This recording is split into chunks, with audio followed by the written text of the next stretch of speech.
Olá, pessoal. Eu estou aqui com o Eduardo Losso, professor da Universidade Federal do Rio de Janeiro.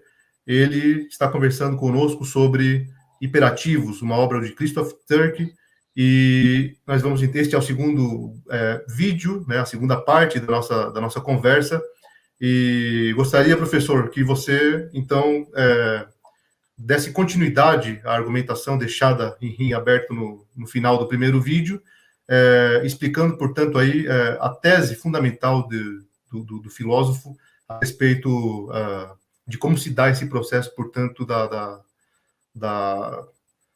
explicação aí desse regime de atenção ali nas primeiras horas, nos princípios e tal, como o Turk traz para a gente. Então, o que o Turk ele se pergunta é como que o homem conseguiu ter uma capacidade de se concentrar, de manter a sua atenção em objetos que não estão necessariamente ligados a uma sobrevivência imediata,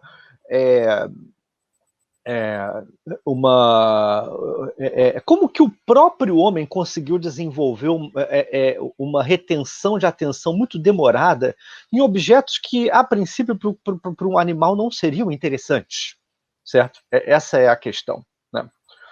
Bem, e aí a gente entra num elemento que está ligado, ele faz, na verdade, uma espécie de leitura psicanalítica da história, da pré-história. Tá? Ele vai levar em consideração elementos inconscientes, não só de uma espécie de uma formação do consciente, que é o que normalmente teorias de aprendizagem fazem, né? Ou teorias, mesmo teorias antropológicas, assim, do início da humanidade e tal. Ele leva em consideração o elemento inconsciente. Então, o que ele percebe? Bem, num primeiro momento, o homem ele tinha problemas de sobrevivência iguais aos outros animais. Eles estavam ligados a animais muito ameaçadores, né? Que poderiam, de fato, matar um membro da tribo, ou Catástrofes naturais. catástrofes naturais, exatamente, como terremoto, ou como... Terremoto é uma coisa que, enfim, é um pouco mais grave do que o normal, assim, né? E não muito constante, mas pensa em tempestades, né? Tempestades muito fortes, com trovões e raios. Para quem tem cachorro, sabe muito bem que os cachorros eles ficam assim completamente transtornados quando uma tempestade muito forte acontece. Por quê? Sim. Porque o animal ele não sabe de onde que aquilo vem, ele não tem uma explicação para isso. Hoje em dia, nós podemos ficar tranquilos quando isso acontece. Mas mesmo uma criança, ela vai ficar impressionada com uma espécie de um espetáculo horroroso que né, o trovão, os raios, né, a chuva forte e tal. Um grande animal. Tá. Uhum.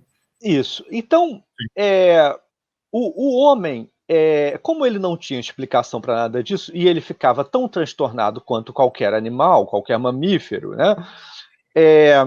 O Turk ele pensa na seguinte hipótese. O homem ele desenvolveu a representação, mas como que ele aquela como que esse problema que ocorria com o homem, quer dizer, ele ficar se sentindo completamente indefeso e ameaçado por uma força maior que ele, né? Porque essa força que vem do céu, ela só pode ser uma força maior do que ele, né? Como que ele conseguiu chegar a representar alguma coisa? Bem, segundo Turk, a hipótese seria que a força maior que torna possível esse estado de carência, né? Essa força maior ela tem que ser representada como uma espécie de uma personificação de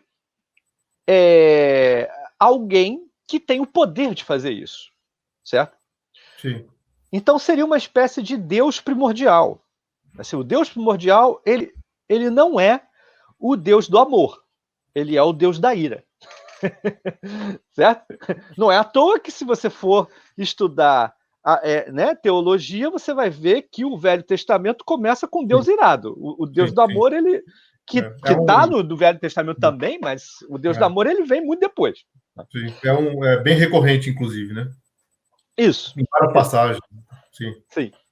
E esse elemento bíblico é um elemento que tem os componentes da própria pré-história. O Tchurk, ele lê a Bíblia como uma espécie assim de...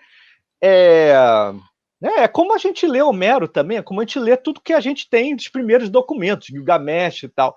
A gente lê esses documentos como representantes de uma elaboração histórica que veio antes. Né? Uhum. Então, o Tchurk, ele pensa que essas experiências repetidas de ameaça, que, no entanto, não chegam, ou podem não chegar a de fato, ameaçar a tribo, né? No caso da tempestade, por exemplo, pode não ameaçar a tribo. Né? Uma outra onça, sim. Né? Sim. É um terremoto, sim, certamente. Mas uma tempestade, não. Né? Então, ele vai desenvolvendo um medo e, ao mesmo tempo, ele precisa lidar com esse medo. Aí ele uma representação primordial é a de uma força maior que está exigindo dele alguma coisa. Porque numa mentalidade muito elementar, aquela coisa que é uma força maior e está ameaçando, ela precisa, né, tá exigindo de você alguma coisa. Se ela não te abocanhou de uma vez, ela tá te exigindo alguma coisa. Então, numa lógica bem elementar, você tem que tirar uns dedos seu para que essa coisa ela se sinta satisfeita e se sinta apaziguada, e que você fique a salvo. Né? Só que... Que produz algum efeito, né? Isso. Que produz algum efeito. Tranquilizador. O Turk, em algum momento, ele diz que essa compulsão, a repetição traumática, ela nasce com uma tentativa de apagar, não é? De esquecer. Aí ele diz, nós fracassamos no esquecimento, mas nós criamos algo que pelo menos ameniza, tranquiliza isso.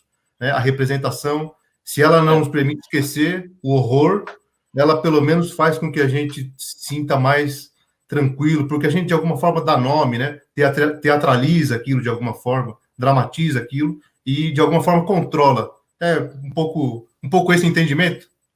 Então, vamos por partes, né? Essa parte de pré-história é importante, a sequência. Uhum. Então,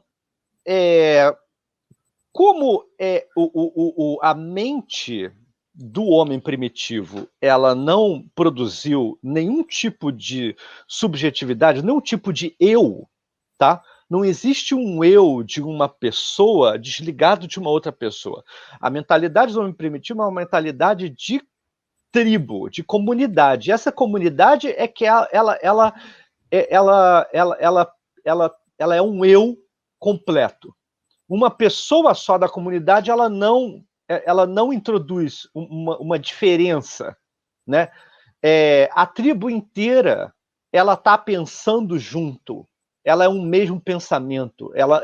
A pessoa individualmente, ela não consegue produzir um pensamento individual em relação à tribo. O pensamento humano, ele começou como um pensamento coletivo. Então, você dar o seu dedo ao Deus não vai ser um membro da tribo cortar o seu dedo, e nem todos os membros cortarem o seu dedo. Para você apaziguar o Deus, cortar o dedo do eu, na verdade, é você sacrificar um dos nomes da tribo, uma das pessoas da tribo. Aí é que entra a necessidade do ritual de sacrifício. Para que o ritual de sacrifício serve? Serve para apaziguar essa ameaça maior, que é esse protótipo do Deus. Né? Então, você tem uma relação triádica, que é uma relação a vítima, a tribo e o sacrifício. A vítima é um dos nomes da tribo, geralmente tem que ser uma das pessoas mais importantes da tribo, tá? Ou é o próprio líder, ou é a mulher, entendeu? Mais importante, né? Que é a filha do líder, entendeu? Coisas desse tipo, né? Certo. E essa pessoa ela vai ser sacrificada e para produzir esse sacrifício você precisa fazer um evento, né? Que vai mostrar para essa ameaça que você está levando muito a sério esse oferecimento para ele, né? Esse espetáculo que vai fornecer isso ao Deus, ele é o ritual. E para esse ritual ser sério, ele precisa obedecer a vários a uma dramatização, como você falou, né? Mas ele precisa obedecer a regras muito fortes que precisam ser obedecidas passo a passo.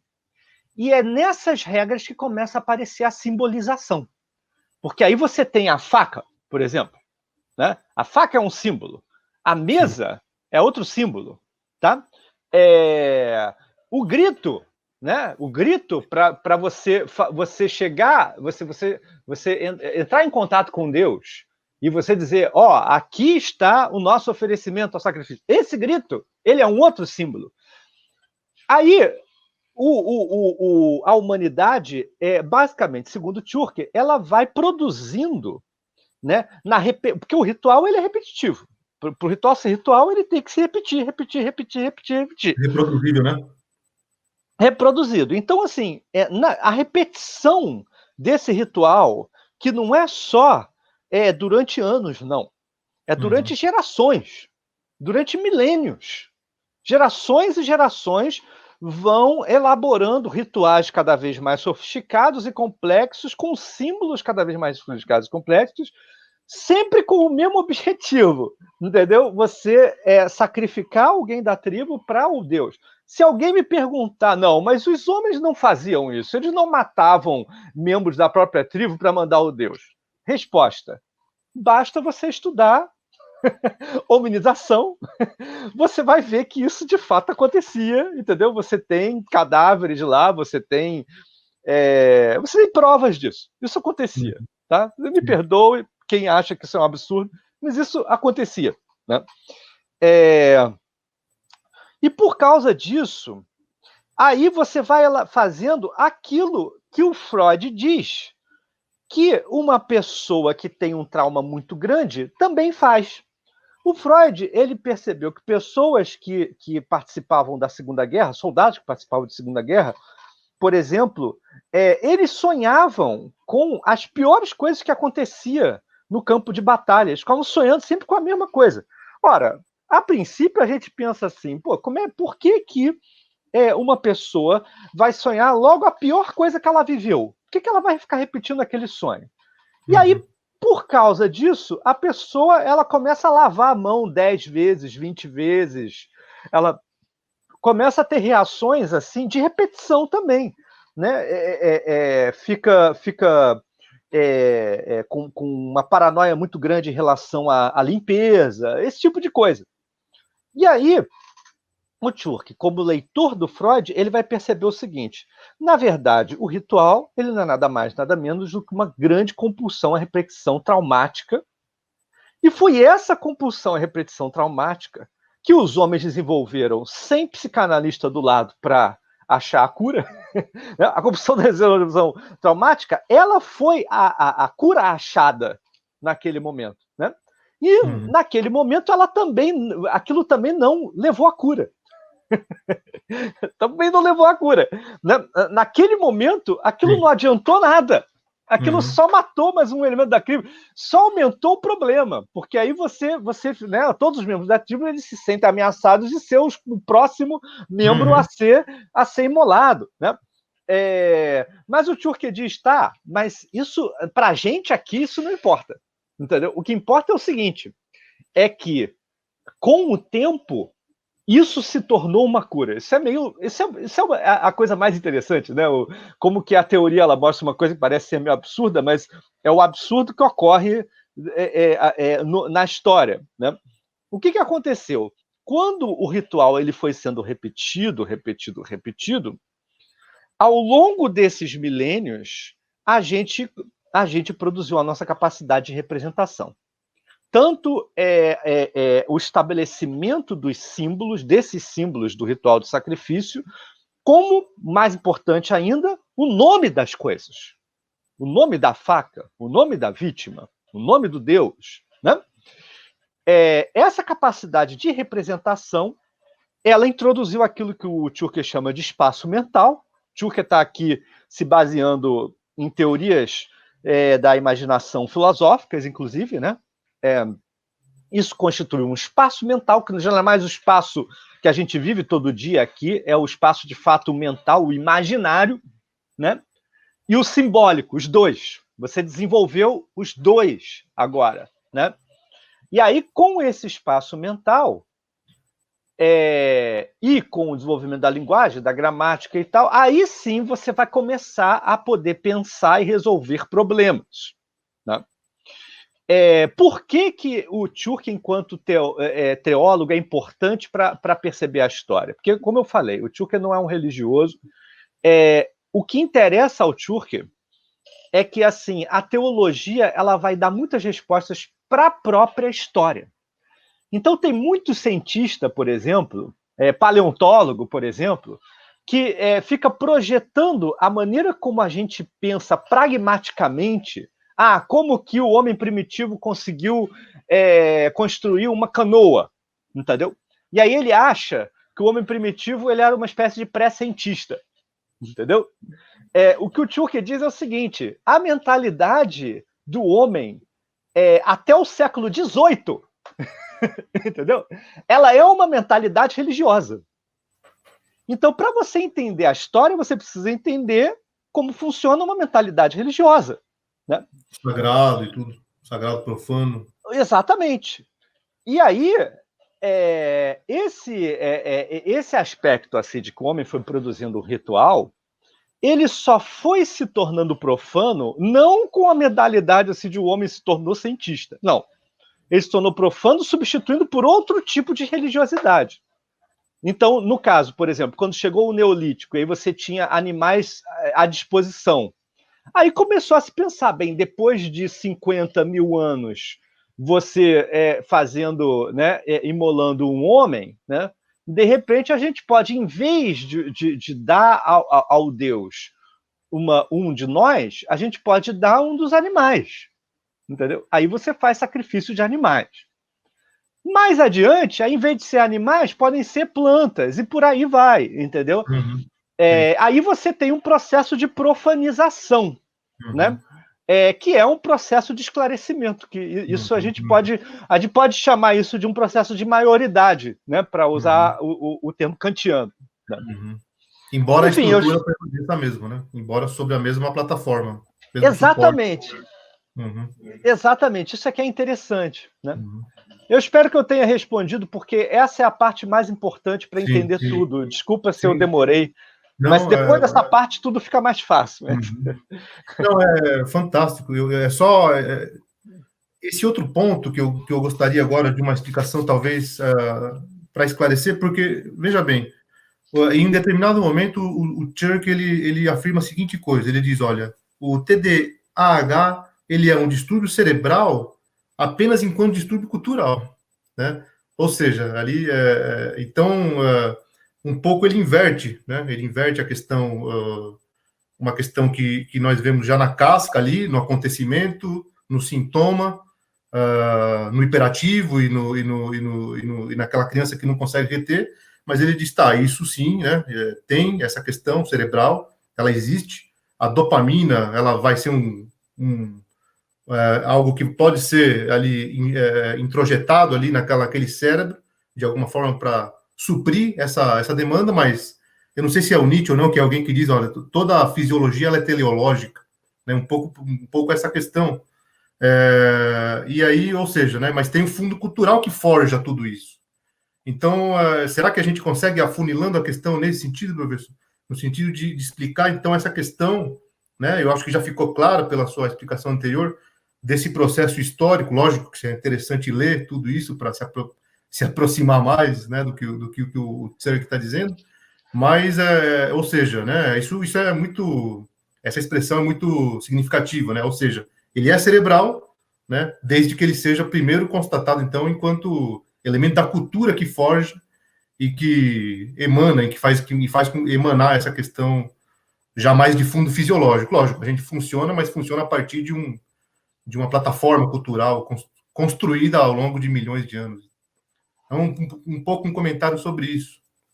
Isso. Então. Porque depois a gente já chega, e a gente já também está quase que com o tempo esgotado, se você quiser já então entrar um pouco nessa questão e discutir a proposta que o Tsirk coloca no final desse livrinho, que são os estudos rituais, ou seja, uma proposta já voltada às escolas, né? De alguma forma ele traz ali alguns elementos de como poderia haver uma espécie de reação ou resistência para essa cultura das telas, essa cultura em que a gente está só no princípio, como ele mesmo diz, né, e que as consequências ainda nós não sabemos quais são, mas provavelmente seria perder talvez 200 mil anos, não sei, olhando mais a rigor o que ele quer dizer com isso, mas então tá, o distúrbio cerebral como distúrbio cultural e depois a proposta que ele nos coloca talvez como um desafio para que as escolas possam reverter isso, ou pelo menos constituir um bloco de resistência ou algo desse tipo. Se você quiser entrar nesses dois pontos finais, eu acho que já seria interessante para a gente já também estamos com o tempo já quase esgotando. Então, esses dois pontos. Então, o que aconteceu nessa repetição milenar do ritual foi um processo de sedimentação simbólica, né? Foi uma sedimentação, quer dizer, no sentido de que assim esses símbolos que foram sendo repetidos, eles foram se sedimentando e criando representações. As representações, por sua vez, formaram um espaço mental, porque se você tem várias representações, você cria, pensando aqui em termos bem geométricos, né? Se você tem várias representações, então você cria um campo. Esse campo ele vira o que eu estou chamando aqui de um espaço mental. O que acontece quando as pessoas elas veem, quando o Benjamin, por exemplo, ele via quando, sei lá, o seu avô, seu bisavô, né? Avô já não, mas bisavô, quando seu bisavô ele via um cinema por semana ou por mês, um filme por semana ou por mês, né? Que era o comum, tá? Nos anos 30, 40, talvez até 50 aqui no Brasil, né? Nada, não acontecia nada. Entendeu? Porque, assim, 2 horas de filme não muda o seu regime de atenção, né? Uhum. E, inclusive, as pessoas, quando elas viam esse filme, elas tinham a semana inteira para pensar sobre a experiência que elas teve daqueles filmes, né? Então, fazia uma elaboração de um tipo de vida que ainda era o tipo de vida anterior, né? Uhum. Agora, quando você começa a ter 2 horas, 3 horas de regime atenção com uma tela, né, com mudanças bruscas de imagem e de som a todo momento... Uma temporada inteira de um seriado, igual o pessoal faz. 9 horas. Isso, ou jogos também, acontece a mesma coisa, isso não, né? Ou uma sequência de vídeos no YouTube, mas isso... Sim. Assim, a televisão ela já fazia isso. A televisão não é menor do que o que a gente tem hoje, entendeu? Assim, a televisão nos anos 70, entendeu? 80, ela já era uma coisa onipresente nas nossas vidas, né? O que acontece? Acontece exatamente o contrário da sedimentação. Porque você volta a um estágio anterior. Quando você tem a representação, quando você tem um espaço mental constituído, aí sim você pode entender melhor a realidade, tá? Porque, no fundo, o animal ele não entende a realidade da maneira como a gente entende. Né? A gente, quando a gente vê a realidade, quando a gente vê as coisas em torno de nós, a gente vê com os nomes das coisas. Entendeu? Isso aqui é um computador, isso aqui é uma mesa, isso aqui é o teto, isso aqui é o chão. Entendeu? A gente entende com os nossos conceitos. Né? Então, a nossa realidade ela é feita de conceitos ligados a imagens e coisas. Né? Então, a gente conseguiu sair de um estágio que o Tjuker chama de alucinatório, né? Porque o mundo que o animal vive, ou que o homem pré-histórico vive, é um mundo mais ou menos alucinatório, porque se você não tem esses conceitos, você, assim, o que você sonha e o que você vê na vigília não é tão diferente assim. É, sim, diferente, mas não é tão diferente assim, tá? A nossa relação entre sonho e realidade ela é muito mais distante.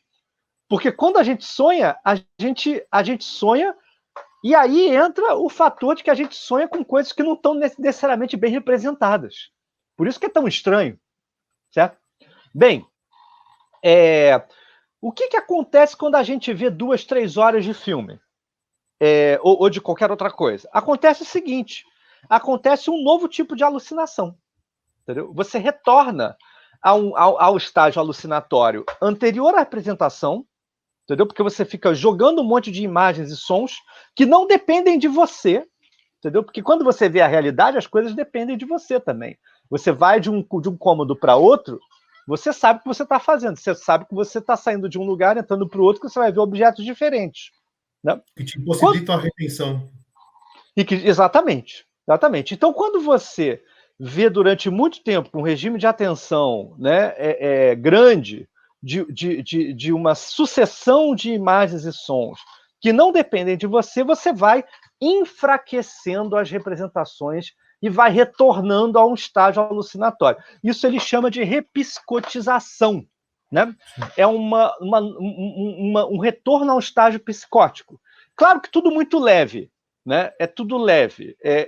Talvez as palavras elas exagerem em relação às coisas, mas aí entra a questão do Freud. Né? Para você entender, o Freud dizia isso, para você entender as doenças ou as coisas problemáticas da psique, você precisa exagerar um pouco para você entender, senão você não entende. Né?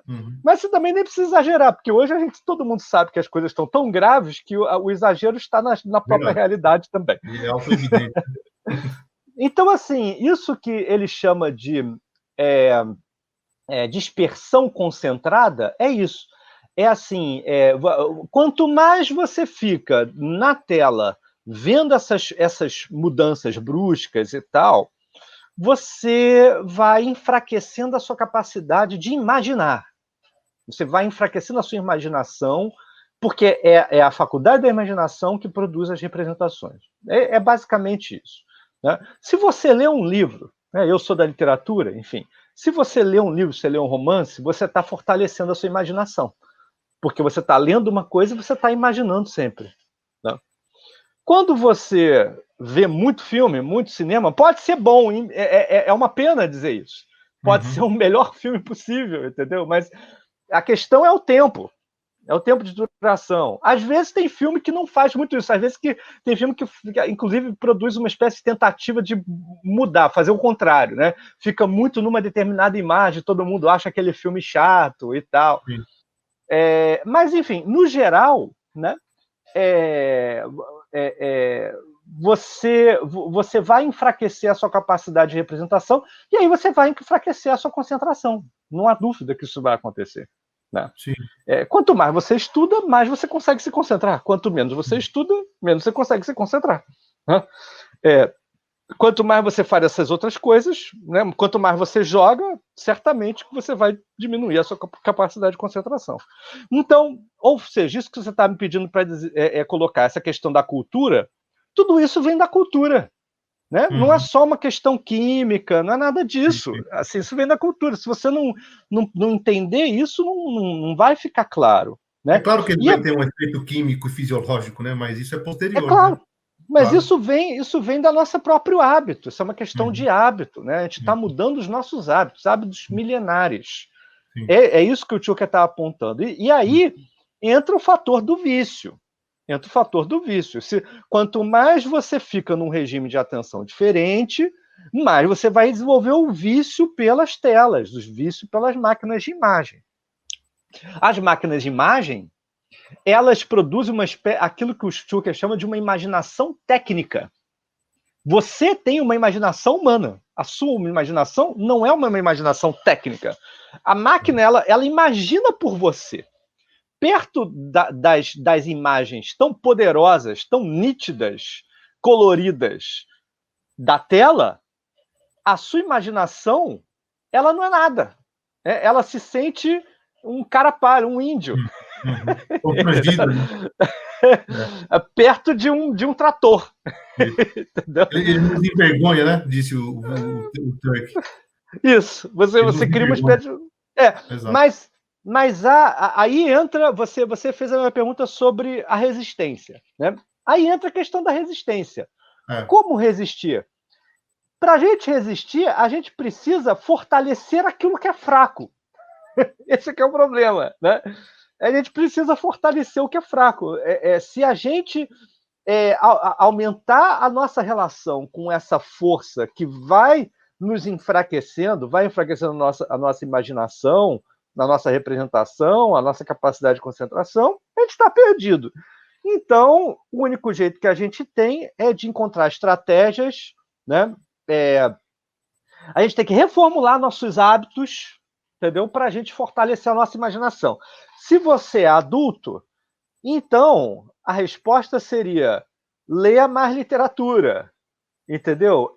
Mas ele fala outras coisas no livro que são, assim, coisas que a princípio parecem coisas de gente conservadora, mas ele justifica com argumentos que não são nada conservadores, né? Quer dizer,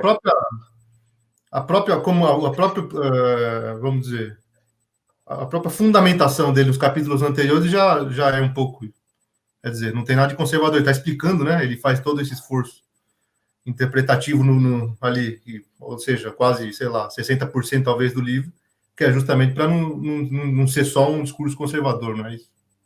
Isso. Basicamente o que ele diz é o seguinte: as gerações passadas elas ficavam horas decorando uma frase em latim, ou decorando um poema, entendeu? Sim.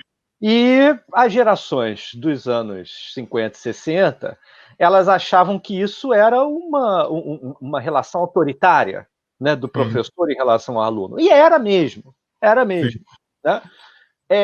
Aí teve todo um processo pedagógico. Você sabe disso muito mais do que eu, porque você é especialista em educação, né?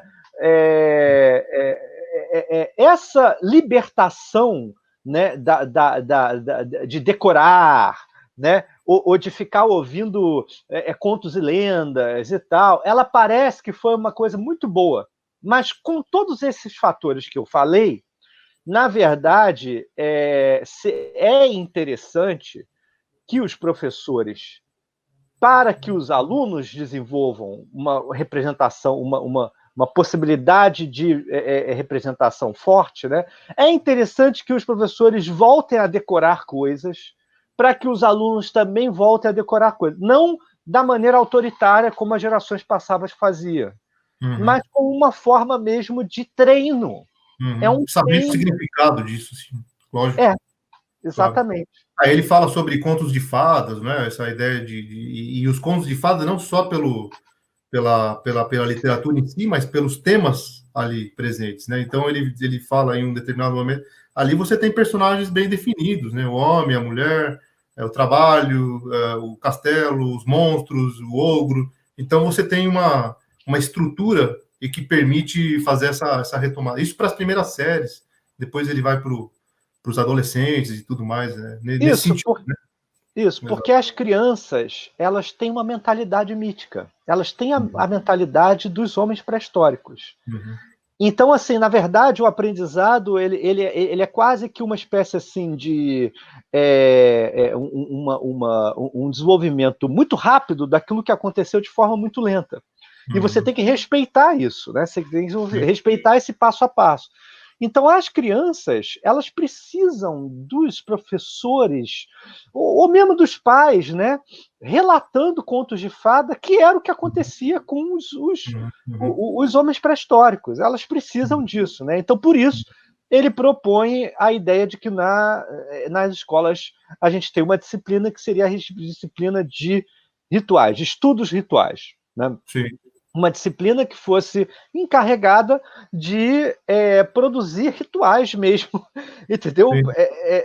Com o repertório que a gente tem, o repertório multicultural que a gente tem de diversos rituais, de diversas religiões, de diversas culturas e tal e tal. Fugir um pouco da educação como entretenimento e tudo mais, que é o que ele critica no final das contas. Quer dizer, uma educação que tanto faz a letra que o aluno for usar, em que tudo é mais ou menos uma pedagogia do ajuste, né? Tudo mais ou menos é relativizado. Então é uma coisa, uma forma, vamos dizer, uma forma de restaurar ali, talvez, pressupostos que necessariamente a gente não poderia abrir mão deles tão simplesmente como abrir. Acho que é isso mais ou menos, né, professor? Isso. Acho que foi muito bom, enriqueceu muito o nosso debate. Eu quero agradecer pessoalmente, agradeço também em nome dos alunos, em nome da instituição. Foi muito, muito bom mesmo, muito, muito agradável conversar com você e muito bom aprender também, um pouquinho, nem que seja, de tudo isso que você nos apresenta. Agradeço. Abraço a todos. Eu agradeço ao professor Eduardo Losso pela brilhante exposição, pelo esclarecimento de pontos que talvez a leitura em si mesma não seria possível que nós compreendêssemos algumas explicações e que o professor fez a gentileza e com brilhantismo nos auxiliou nesse processo. Quero agradecer, aproveito para encerrar esse vídeo e espero que todos tenham aproveitado e aproveitem não só deste vídeo, mas que possam também fazer a leitura deste texto e de outros textos desse espetacular filósofo que é o Christopher Turk. Um abraço a todos e até um próximo encontro.